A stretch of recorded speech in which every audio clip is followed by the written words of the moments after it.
Que bonito a gente fazer esse encontro no dia do aniversário do Plínio, né?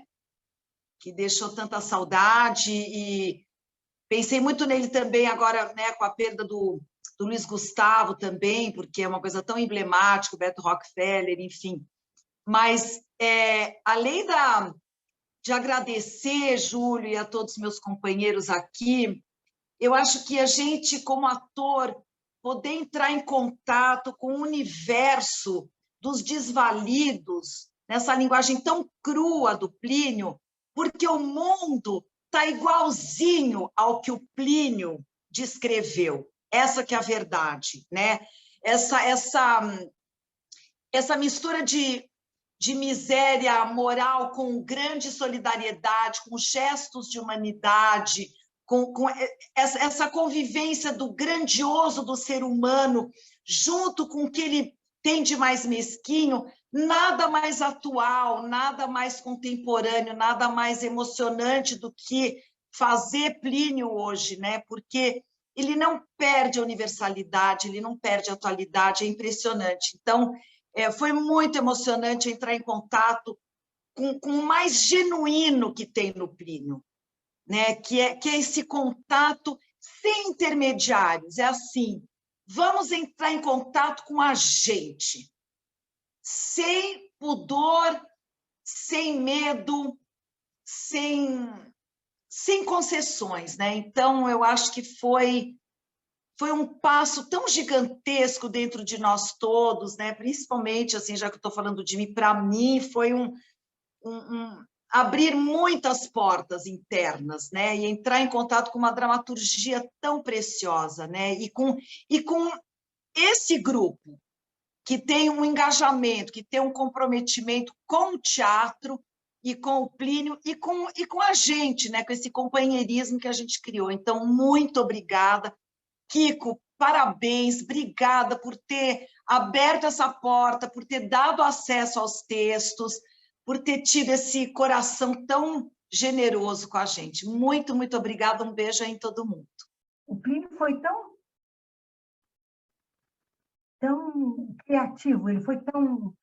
Eu estou procurando prolífero a palavra, foi tão abundante na criação dele, e a gente se surpreende, tem isso, nossa, não conhecia, tem um monte de coisa, é muita coisa mesmo que tem, e a gente se surpreende, em especial, com uma coisa que eu sinto muita falta na dramaturgia que eu vejo hoje, uma humanidade que é muito densa, é muito contagiante. Então, eu queria agradecer de ter tido a possibilidade de conhecer mais essa obra que eu conheci o Plínio no Arena, fazendo Dois Perdidos, né? Porque eu estou velhinha, então essas coisas eu vi. Mas, e mesmo tendo visto tanta coisa dele no palco, tem muita coisa que eu não... E ainda tem muita coisa que eu não conheço. Fiquei muito feliz de ter podido conhecer e também de vibrar com essa humanidade que a obra dele transpira. É muito... Não é comum. Não é comum. Também queria dizer que tive mais contato com uma parte da obra do Plínio através dessa oportunidade, né, das leituras desses textos, com esse grupo, e já tinha lido, se não me engano, a Navalha na Carne, e tinha assistido algumas montagens tempos atrás, mas foi agora que eu pude realmente ter mais contato com a obra dele. Então, realmente foi extremamente um aprendizado para mim, um exercício participar de todos esses textos. Eu achei muito curioso que ele tem uma carga, muitas vezes, pesada, né, nos textos, sem filtro, textos adultos, mas, ao mesmo tempo, ele tem alguns textos infantis, né? Eu tive a oportunidade de ler um dos textos infantis, E eu queria até depois jogar essa pergunta para o Kiko, dizer como se dava essa transição, se foi numa outra fase, numa outra época da carreira dele ou não. Realmente, eu fico muito emocionado de saber que a gente, no aniversário desse grande homem do teatro brasileiro, esse grande dramaturgo, o pai de alguns dramaturgos pós-anos 70, com certeza. Eu creio que nós que começamos a fazer teatro nos anos 80, no começo dos anos 80, eu não sei como estão as escolas hoje com a obra do Plínio, mas nós éramos... Graças a Deus, a gente era obrigado a ler tudo do Plínio e entender aquele cara, o que ele falava sobre aquele Brasil que ele tinha vivido e estava vivendo, e nós já estávamos numa outra fase. Eu fico triste de saber que o Plínio é atual, de verdade, no sentido de, poxa, o Brasil que ele falava nos anos 60 e 70 não mudou nada. Isso é triste como realidade da vida. E eu acho que eu li o Plínio dizendo isso em algum lugar na minha vida. E ele dizia isso numa entrevista. É uma pena minha obra ser atual, né? Porque o Brasil não mudou. A gente continua nessa mesma miséria humana, miséria financeira, intelectual. Então, conhecer a obra desse homem, entender ele, de onde ele veio de Santos, com a história dele com o circo, escrever para o circo, ser palhaço, ser ator de televisão, ser ator. E eu me lembro, eu nunca me esqueci de uma vez, por volta de 90, 91, possivelmente, no Teatro Cultura Artística, eu vi o Plínio vendendo os livros dele na fila da bilheteria. Aquilo me tocou de uma forma tão grande que eu olhei para aquilo e eu fiquei um pouco paralisado, sem entender o porquê daquilo. Não fiz nenhum julgamento, mas eu fiquei muito tocado com aquela história que eu estava vendo, porque aquilo para mim era muito surpresa, não sabia daquela realidade, daquele grande homem que eu admirei e continuo admirando até hoje. E o contato que nós tivemos com essa obra dele, coincidentemente, há um mês, eu entrei num projeto para que possamos dirigir lá para frente o Dois Perdidos, que foi uma escolha minha, justamente porque eu tenho paixão pela obra desse homem. Eu tenho uma paixão por esses desvalidos, por esse megafone que ele dá para esses desvalidos, sem voz. E hoje, eu não acho que o Plínio está atual, eu acho que hoje a gente está muito pior do que a época que o Plínio escrevia essas histórias tristes das mulheres e dos homens largados por essa administração brasileira, que deixavam esses homens e essas mulheres viver no mundo tristemente abandonado.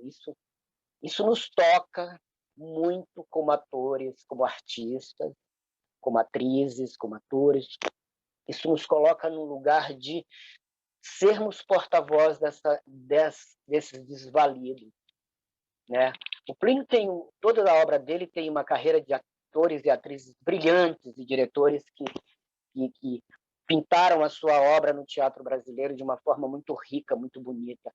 Eu me sinto presenteado no aniversário dele, estando aqui com esses artistas, discutindo a obra desse homem. Que isso que é importante, para que a gente não deixe isso sumir, perder essa voz. A gente tem que continuar com esse megafone falando dando voz a esses desvalidos. Plínio Forever. Beijo, Plínio, onde você estiver. Eu conheci o teu pai logo que ele chegou de Santos. E ele não vendia livro porque ele não tinha escrito livro nenhum. Ele vendia álbum para desenhar, uns álbuns de figurinha para desenhar, para colorir. E vendia umas canetinhas que ele pegava de contrabando lá em Santos, que era uma canetinha de água que virava, parecia uma mulher pelada. Aí virava para cá, a água cobria. Então, ele vendia isso, e ele... Uma vez eu fui com ele, ele e o Jovelti, que era um ator, que eu não sei se você se lembra, porque ele faleceu há uns 4, 5 anos, e nós fomos com o Plínio para ele ensinar a gente a vender, que a gente tinha timidez de vender e tal. Aí nós ficamos um dia inteiro com o Plínio vendendo álbum e canetinha. Mas isso aí é uma coisa que é só para você saber que eu conheci ele antes dele ser o Plínio que todos conhecem. E muito bem, para não ficar muito longo. A gente saía sempre junto. Eu era irmão, entre aspas, da Valderez. Eu adorava a Valderez gostava de mim. Eu tinha um carro, uma Kombi, e a Valderez morava lá no Ipiranga, bem lá longe, e a gente ficava por aqui, eu levava ela para casa, aquela amizade grande. E aí, um dia ela me disse que iria namorar o Plínio. E o Plínio, eu sou um cara que fui criado na classe média, eu tinha 2 sentimentos pelo Plínio. A grande admiração pela liberdade dele e, ao mesmo tempo, um puta medo, porque o cara era um puta louco na minha cabeça, né? Era um pirado. Falava o que queria, aquela coisa que você conhece sobejamente. E aí, a Valderez me consultou, como se fosse para me dizer, olha, Plínio está aqui. Eu falei, pelo amor de Deus, pelo amor de Deus, não dá, não tem a mínima possibilidade. A Valderez, uma moça, estava cursando filosofia na USP, e aquela coisa toda, e o Plínio, que é o Plínio? Já admirando ele, porque ele já era o Plínio. Não era muito famoso, mas ele já era o Plínio. E aí, o Oswaldinho repercute isso aqui no livro, né? O Oswaldinho repercute aqui. Ele fala assim: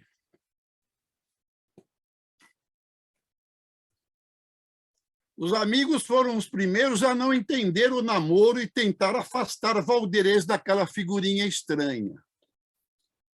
Roberto Ascar, esse aqui, hoje advogado e ator, foi um dos que a aconselharam. O namoro ficou naquele chove não molha. Ascar, o Roberto Ruivo, eu era ruivo, cabelo vermelho, e o Plínio me chamava de Roberto Ruivo, cercando como um irmão mais velho e protetor. Aí ele diz assim, eu achava que o Plínio não era o cara para a Valderez. Olha a puta preconceito do caralho. Então, foi mais ou menos isso. E aí, o Plínio, respeitando o que eu falei, veio falar comigo como se eu fosse o pai da Valderez. E aí o Oswaldo termina aqui, ó. Desafiou juras de amor e garantia que as suas intenções eram sérias. Roberto Ascar ainda insistiu, não adiantou. Logo depois estava o próprio Ascar ao lado de Valderez, Jovelti e Roberto Vignati, trabalhando sob a direção de Plínio em A Árvore que Andava, a mesma peça infantil do Oscar von Fuhl que ele encenara em Santos. Aí ele abre aspas para mim. Plínio era muito envolvente, conquistava a amizade de qualquer um, conforma-se Ascar ao lembrar. Então, você e o teu irmão e a tua irmã não teriam nascido, meu. Isso é uma coisa, né? Então, eu quero te dizer, Kiko, que eu estou muito feliz em poder falar com você e com os companheiros aqui, e que você está levando a memória e a obra viva do Plínio pelo mundo, né? Mais do que pelo Brasil inteiro. E é sempre muito bom e é muito orgulho para mim poder participar de coisas do Plínio.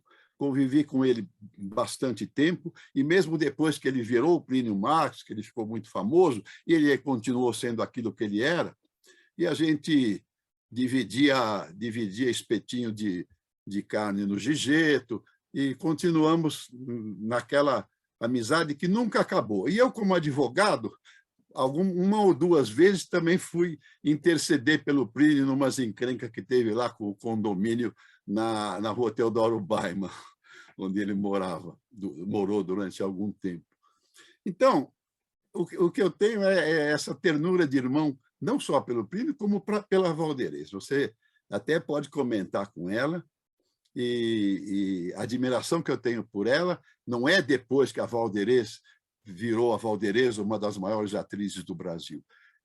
Eu tenho amizade com ela quando ela chamava Valderez Matias, não chamava Valderez de Barros, né? Porque não tinha casado com o Plínio. Então é isso, meu querido. E tem uma outra coisa aqui. Eu fazia muita gracinha para esconder a minha timidez, né? Eu queria ser ator, fazia o curso do Eugênio Kuznet, aquela coisa toda, e eu fazia muita gracinha para... Aí eu contei para eles, porque eu sou filho de árabe, né?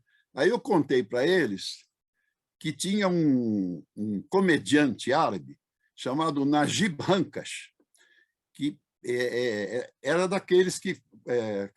como é que fala? Esse que conta piada aí do stand do cacete aí. E o Najib Hankash. Aí 3 pessoas passaram a me chamar de Hankash, que é Ascar, é mais ou menos parecido, eles começaram a me chamar de Hankash. 3 pessoas. Infelizmente, os 3 já morreram. O Plínio, o Jovelty e o Serginho Mamberti. Então, eles me encontravam, era assim, fala Hankash, fala Hankash. Então, essa ternura a gente não perde nunca, e eu fico não só emocionado, como muito feliz em ver que você está tocando isso e que o Plínio jamais será esquecido, e cada vez mais ele vai ser admirado, porque o Plínio efetivamente é um gênio da raça. O Plínio não é qualquer coisa. O Plínio não é um dramaturgo, como se fala, é um dramaturgo burocrático. O Plínio ele é uma pilha e uma coisa maravilhosa. Então, eu depois, agora, quando o Júlio me convidou, eu participei de algumas leituras das peças curtas dele. Eu nem sabia que tinha essas peças, né? E fiquei muito feliz em poder, porque cada vez a gente lembrava dele. E conforme o personagem, eu fazia uma pequena imitação meio grotesca de propósito de como o Plínio se dirigia para a gente, né? Ele falava aquela coisa que ele tinha, aquela risada, né?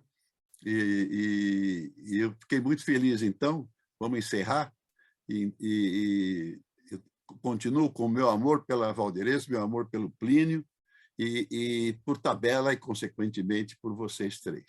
Lembrando que o Kiko está fazendo navalha na carne, né? Ele fez o Vado aí, voltando a atuar depois de 25 anos, né, Kiko? Isso?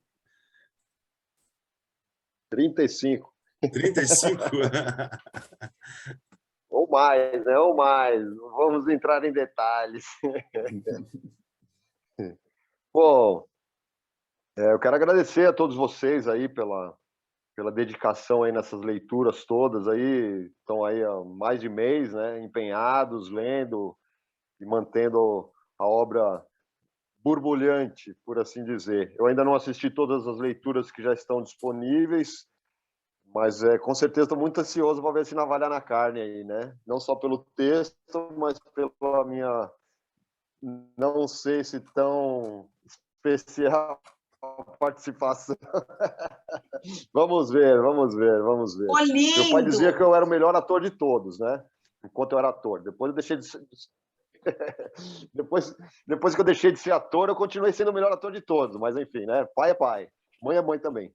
Eu quero agradecer muito aí os comentários de vocês, o nosso querido Roberto Ruivo, né? Podia ter poupado tanta coisa aí, né? Mas, enfim, eu vim ao mundo e estamos aqui, prontos para fazer ainda algumas coisas aí que estão na pauta que a gente não conseguiu por conta da dificuldade que é trabalhar com a obra do Plínio.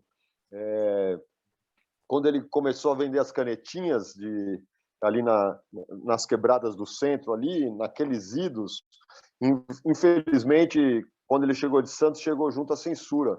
Então, tudo que era para ter acontecido em função dos textos dele foi sendo adiado, foi sendo impedido, e a coisa não rolou, né? A energia ficou travada. Eu vejo um pouco, em função disso, que a gente está vivendo tudo isso de novo.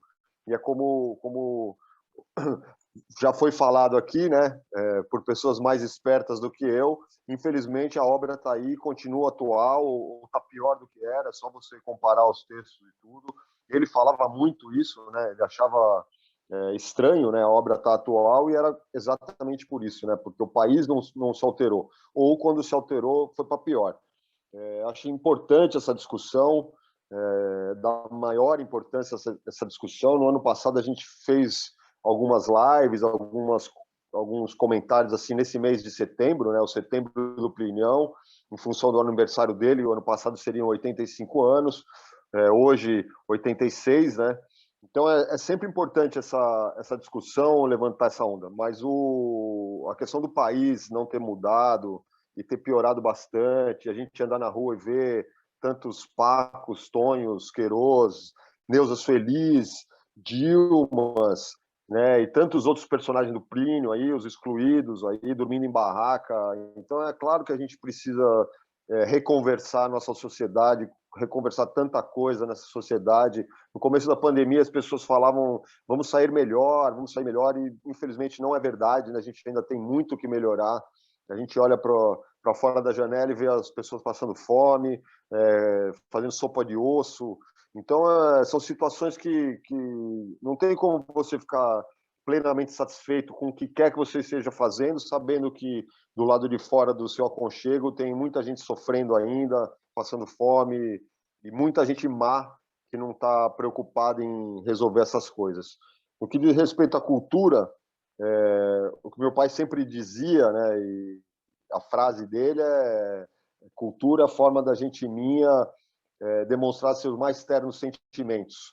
E juntando isso com o que ele falava com relação ao teatro dele, né, que o teatro é uma tribuna livre, onde possam ser discutidos até as últimas consequências os problemas do homem. E essa é a obra dele, não só no teatro, mas também nos romances, nas crônicas. A gente está querendo colocar foco nessas crônicas, são mais de 1000 crônicas, então tem várias crônicas relevantes nesse sentido histórico, assim como os textos que mostram um país, mas não só o país, né, porque não se limita ao Brasil. É o problema do ser humano, né? Então vai muito mais além que o Brasil. Mas infelizmente as pessoas não conhecem. E quando conhecem, não conhecem a obra toda. Mesmo quando conhecem a obra do teatro inteira, e para vocês aí, meus caros colegas de leituras, a obra completa está à disposição. Quem quiser manda um zap aí que a gente encaminha a obra, encaminha a coleção. É muito importante essa discussão, porque essa discussão da obra discute os problemas do homem, que não são resolvidos, não foram resolvidos. Cada vez mais se agravam e não foram resolvidos. Então, eu agradeço muito a vocês que têm a gentileza, a generosidade de doar seu tempo, seu talento, seu coração, sua alma em cima da obra do Plínio, e que possam colocar toda essa energia aí para uma discussão construtiva, e que realmente no futuro a gente possa olhar para trás e falar: poxa, naquele tempo era assim, nossa, como era difícil, né? Mas que estejam todos bem, né? Que sejam um mundo Ubuntu, onde somos o que somos graças ao que somos todos nós. É isso que interessa, é assim que somos. Não tem como separar. Está todo mundo junto no mesmo barco no planeta Terra. E eu, enquanto biólogo, todo esse amor pela humanidade e pela natureza, eu aprendi 99% com meu pai. Eu gosto muito da obra dele, tenho aprendido, aliás, eu só conheço a obra dele, nem Nelson Rodrigues eu conheço tão bem assim, e mesmo assim, cada vez que eu leio a obra, eu descubro coisas novas, aprofundo um pouquinho mais, a gente vê novas possibilidades. Eu sei que existem muitos textos ainda a serem montados com grandes atores e grandes atrizes, do jeito que ele sonharia ver, e a gente tem certeza que com essa abertura a cultura vai reviver, o caldeirão vai ferver, e sempre na mão da cultura é que a humanidade vai poder sobreviver. Afinal de contas, é a maneira de se mostrar os seus sentimentos, e o ser humano é sentimento.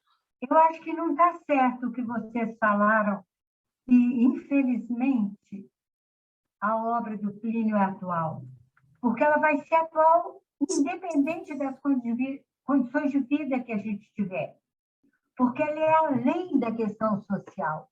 Ela fala dos personagens de uma forma que é dos dramas humanos que existem. É como se lê Gil Vicente, não precisa estar na Idade Média, ele ainda permanece, Molière permanece.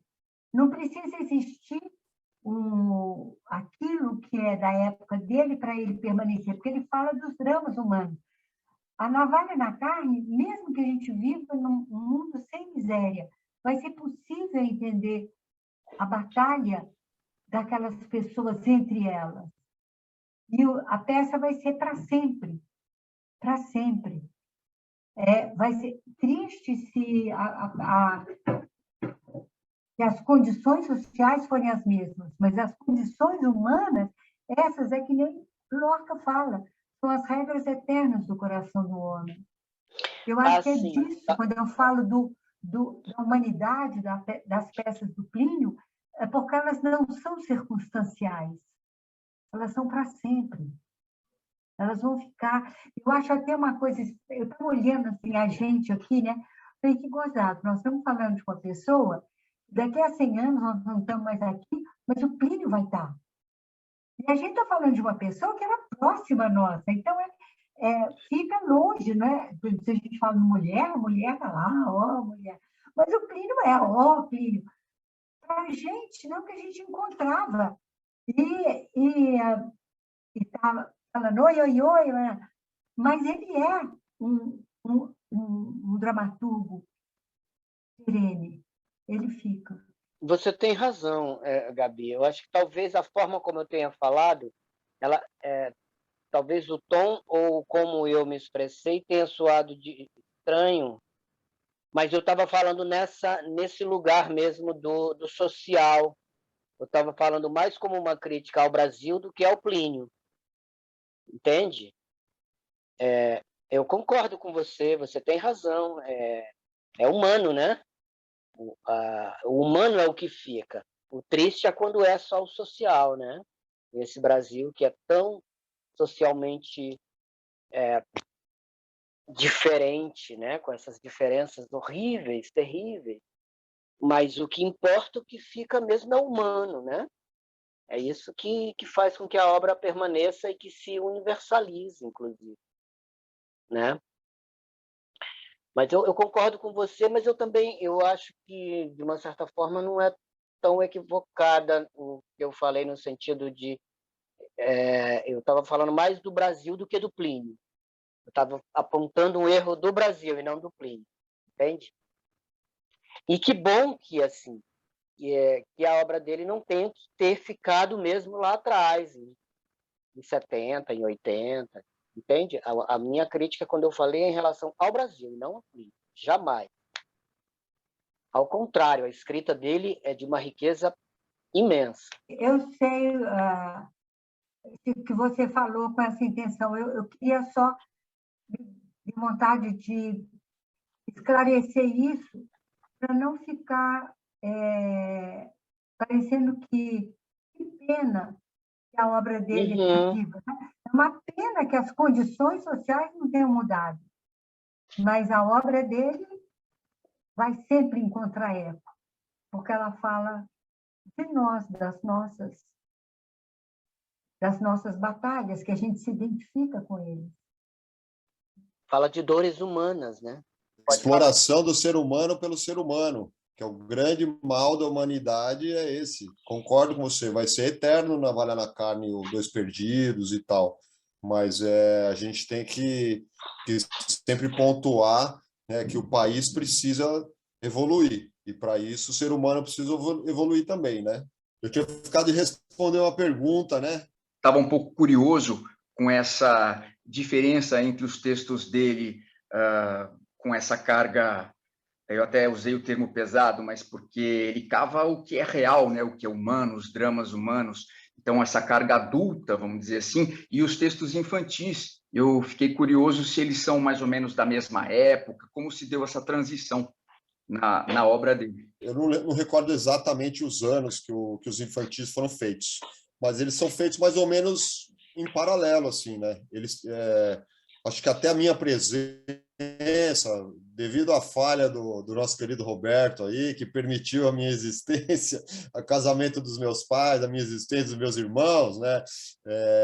Meu pai tinha, a princípio, 2 bacurinhos dentro de casa, e depois a minha irmã, que é um pouco mais jovem, tem 7 anos de diferença, mas aí eram 3 crianças dentro de casa, e a chegada dele em casa sempre foi um grande evento, assim, né? Ele trazia histórias, brincadeiras, ele era sempre esse cara meio brincalhão, meio palhaço e tal, e sempre contava histórias dele, né? Não essas histórias, sei lá, formatadas, já que já vem por aí em livrinhos e tal. Ele criava histórias, tinha situações que ele contava, por exemplo, o Buca, talvez o Roberto tenha conhecido, que era um ator aí, bem gordão, assim, fazia umas propagandas e tal, e era amigo do meu pai. Então ele chegava e falava, pô, o Plínio Kid, o Kiko Kid, o Kid, vamos socorrer o Buca, que foi sequestrado pelo bandido e tá.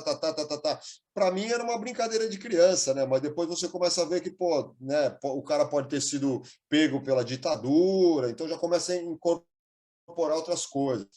Tinha algumas histórias que ele contava para a gente dos 3 cachorros, né? Que era o Trinca-Ferro, Cospe-Fogo e esqueci o nome do outro cachorro. Tinha a história da gata, que a menina estava costurando e deixava a agulha cair no poço, e descia no poço para recuperar a agulha, e encontrava um monte uma cidadezinha, assim, uma vilazinha de gatos, em cada casinha tinha um gato diferente.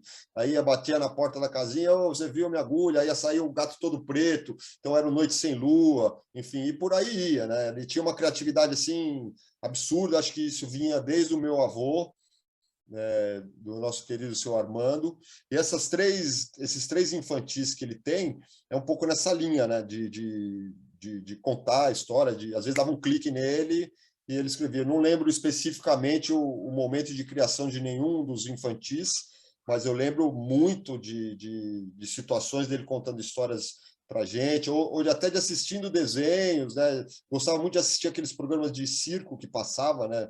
Que era um pouco antes do Circo de Solé, passava uns programas de circo e ficava com a gente ali, e sempre criando histórias ou brincadeiras em cima disso. Então, não teve assim, vou escrever um infantil nesse momento. Então, uma coisa que acho que foi meio que em paralelo, e por algum motivo resolvi escrever. Eu lembro que tem um texto que é inacabado, que seria um texto, vamos dizer assim, infanto-juvenil, que quando a minha sobrinha, filha da minha irmã, ainda bem criança, assim, ou já estava começando a crescer, ele queria escrever um texto nesse sentido, né? Falando um pouco sobre o processo de achar a sua vocação, mas esse texto se concretizou. Então, alguns textos vão sair dessa linha estava muito incomodado e vomitei um texto assim, que era para mexer mesmo, ele falava isso, né? Que era para provocar, era para incomodar quem está sossegado. E acho que os infantis também foram assim, só que talvez não fosse para incomodar tanto, só um pouquinho. Então, e a Assembleia dos Ratos, né, que foi o infantil que a gente fez, até porque eu quis pegar todo, assim, né, porque a gente fala de Plínio, né, imediatamente vem Barrela, Navalha, Dois Perdidos, né, e a ideia era fazer, a princípio, os textos que ninguém conhecia, né, tanto que vê daquele volume de peças, acho que número 6 ou 5, que tem todos esses textos curtos, né? E que ele escreveu para jornal ou para Feira Paulista de Opinião, e assim, aquela sobre a questão indígena, né? A questão Signo do Discoteque, né? Que ele pegava a novela Dancing Days na época, que era moda, discoteca, tal, para acontecer toda aquela barbaridade, né? Que os meninos faziam lá com a garota que chegava, que ficava na frente da discoteca para, né, para arrumar alguém ou para dar status e tal. E a Assembleia dos Ratos é uma pena, né? Que a Assembleia ainda tem tem a questão do jogo, né? E que é muito difícil fazer isso no Zoom, né? No palco aquilo fica lindo, né? Mas na leitura eu tentei, né, dar uma cara diferenciada das outras leituras, né? Que o foco era texto mesmo, né? O que importa, o que tem que passar é o texto. E eu só sinto de não conseguir fazer os musicais, né? Jesus Homem, ou Balbina de Ançã, que adoraria fazer, mas o Zoom não permite isso, né? Infelizmente, a questão musical fica comprometida. Mas, quando essa porra dessa pandemia passar, a gente pensa numa leitura presencial, aí dá para fazer com música mesmo, né? Quem sabe até uma montagem. O Barrela, Escola de Crime, é um filme de 1990. Como essa época era uma época muito difícil de cinema, provavelmente esse filme tenha sido filmado em 88 ou 89 no máximo. Então a gente pode considerar um filme dos anos 80 ainda. Marcos Winter era garotinho. E teve uma montagem do Bortolotto, né? Que antes da pandemia, que foi maravilhosa também, né? Da Barrela. Eu não vi. A última vez que eu conversei com ele, assim que possível, eles vão retomar. A ideia era retomar, né? Mas eu não sei se ainda esse ano, não sei como é que estão os planos dele lá pro cemitério, né? Mas a gente espera que sim. A intenção, na verdade, era lançar o Quadrinhos no cemitério de automóveis, que é o teatro do Mário Bortolotto, né? Para fazer a peça junto, fazer todo o auê ali junto. Agora a gente não sabe como é que vai estar, mas com certeza a gente vai fazer alguma coisa nesse sentido. A ideia é fazer um barulho em cima do texto, claro, né? Mas também em cima da questão do quadrinhos. Esse projeto do quadrinhos, quando a editora Leia veio para o Brasil, fez acordo com o Oswaldinho para fazer a biografia do Oswaldinho, né? O Bendito Maldita foi lançado pela editora Leia. E aí eles fizeram uma proposta para nós de fazer a obra completa em quadrinhos. A gente já estava cavando a questão dos direitos para a coleção, né? Mas não tinha nada certo ainda. Eles fizeram a proposta, a gente, claro, concordou. E quem faria isso tudo era o Lobo, né? Que ia ser o editor dessa coleção de quadrinhos e tal. E então a gente fez uma reunião, conversou com o pessoal da lei e tal. Eles chegaram a me pagar um adiantamento nesse processo para 3 textos, só que não evoluiu, né? Eu não sei se vocês se lembram, a Leia chegou no Brasil aqui achando que as pessoas aqui leem bastante e foram ver que não era bem assim, aí foram, né, desinvestiram os projetos que estavam querendo fazer. Muita coisa que eles estavam programando fazer não fizeram, e dessa muita coisa o Obras Completas em Quadrinhos dançou. O Balbina de Ançã não é um dos textos principais do Plínio, né? Mas enquanto espetáculo, ele agrega muita coisa, né? E essa coisa hoje de questão racial e tal, o Balbina põe tudo isso em cena, a questão do samba, né? De religião, enfim. Aí vão fazer alguma coisa também, né? Pô, tem bastante coisa aí, tem bastante peça para vocês fazerem. Tem um monte que não fizemos ainda, né? 2 Perdidos, o Barrela, né? Pelo que o Bortolotto já estava fazendo, mas 2 Perdidos, várias, né? O Abajur Lilás, então tem algumas na manga aí. Foram 13 ao todo, né? Mas são 29, então tem esse restante aí para fazer. Eu estava em cartaz uns anos atrás, no Teatro do SESI, e vi enquadrada aquela oração ao artista, que é escrita pelo Plínio Marcos, né? Pelo seu pai Kiko. E eu me lembro que achei linda, eu não conhecia e vi ali enquadrada. E aí uma das frases me tocou tanto que eu tatuei na minha pele, nas minhas costas. É a frase da oração, quando diz: maravilhoso é o dom que me deste. Está tatuado aqui nas minhas costas. Vou cobrar direitos autorais, hein? Olha Quanto aí, pagou, outra Tatu? geração. Nossa, foi muito prazeroso, né? Bom, Eu que muito nunca tinha feito nada do Plínio assim, aí quis fazer tudo de uma vez, né? Porque normalmente as outras leituras são 4, 5, 6 textos. Aqui foram 13, né? Então, os Ah, pena que eu atores... cheguei no final. Não, mas tem mais ainda. Tem Você um é monte de texto aí na manga, né? Vamos lá. E vamos Vamos lá, fazer. gente. Saúde. Vamos lá. Lembrança. Ao Plínio. Lembrança. Viva! ao Viva querido Plínio. Viva! Saúde, Plínio, saúde todo mundo. Obrigado a todos vocês aí pelo carinho, pela paciência, né? Pela dedicação, porque Não. também não é fácil ficar lidando com os textos do Plínio e verdade, mexendo os pensamentos, o coração aí. Né? Em geral, sai briga. Quando vai trabalhar o texto do Plínio, sai briga, sai pau, troca ator, mas enfim, vocês, muito obrigado pela dedicação, pelo carinho aí, pela gentileza, generosidade de todos vocês. Enfim, devagarinho eu vou assistir todos os vídeos lá.